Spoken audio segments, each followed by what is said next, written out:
Now, head coach Bruce Arians did give us an update on his guys on Tuesday, saying that the players have gone through walkthroughs and that injury reserve list that we're keeping tabs on hasn't changed just yet. One player on that list is wide receiver Antonio Brown, who is nursing a knee injury. It's only rookie minicamp, but we're all adjusting to the new coach, along with watching Trevor Lawrence throw as a Jag. And speaking of that QB, the staff is keeping him to a 30 to 40 pitch count just to be cautious. Big win for the Bucs today here at Raymond James Stadium. Now, here's a little fun tidbit. The 28 points that they scored in the second quarter is the most ever that a Bucs team has scored in any quarter in team history. No secret that COVID-19 continues to affect college football this season, but at least one team is holding on. I'm Kendra Douglas.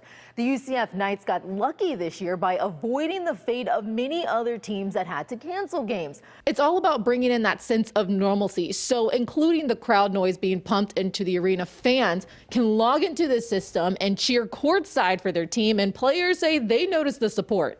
Players will be able to suit up in pads come August 17th, just one step closer to playing right here behind me at Raymond James Stadium. Reporting in Tampa, Kendra Douglas, West 2 Sports. Hey, Darren, it's funny you mentioned like a Disney movie. I mean, this team is definitely looking for that fairy tale ending. And if you think about it, they've pretty much had every type of situation you can imagine in these bubble matches. Darren, just a tough break for this team that has never made it to a playoffs while in the MLS, but under first-year head coach Oscar Pereira, they were able to do just that. Now, going into this game, you did have Orlando City's owner and you had Dom Dwyer all cheering for this team in the box. Dom coming back from a knee surgery. And the Timbers, you just kind of mentioned, they set the tone early with the first goal in the 27th minute. But again, it was that connection with Nani Tupreha to get that goal and to get Orlando City on the board. But Darren, we have to remember the Timbers are no stranger to playoff competitions, and they were just able to get that upper hand in today's game. But listen, they are not done yet. The Lions will continue their season on August 22nd, taking on Inter Miami. So they're in good standings. Hopefully they can continue to keep that momentum and show that they are changing the culture of this program. Live at ESPN Wide World of Sports, Kendra Douglas, West 2 Sports. When it's just yourself, I think there's a different appreciation that you get for the sport. Stephanie Akakaboto knows swimming may look like a solo competition, but it's her team that helped her find the focus to finish. Because back in 2018, I said, oof. Stephanie's swim times were average, something she definitely is not.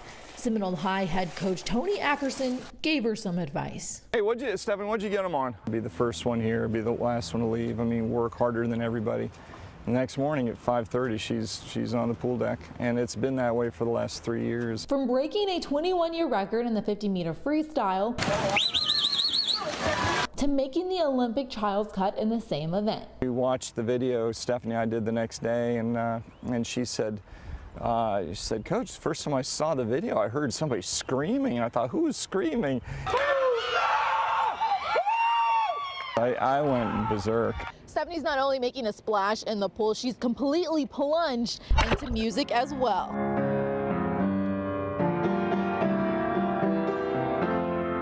Let my hands do what they've been training to do and let my muscle memory do all the work for me.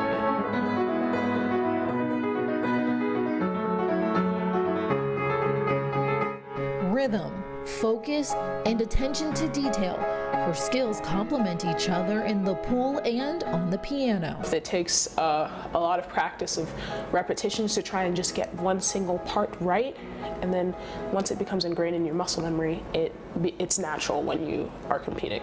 Stephanie calls playing the piano a hobby, but her passion, talent, and drive have taken her to amazing places like Carnegie Hall in New York City and could have taken her across the world. I was invited to play in Japan, but I unfortunately had to decline because I was in the toughest part of my swimming training. Just another one of Stephanie's several sacrifices to swim and make music, something that will continue across the country next year when she'll swim at Cal Berkeley and, of course, continue to play the piano.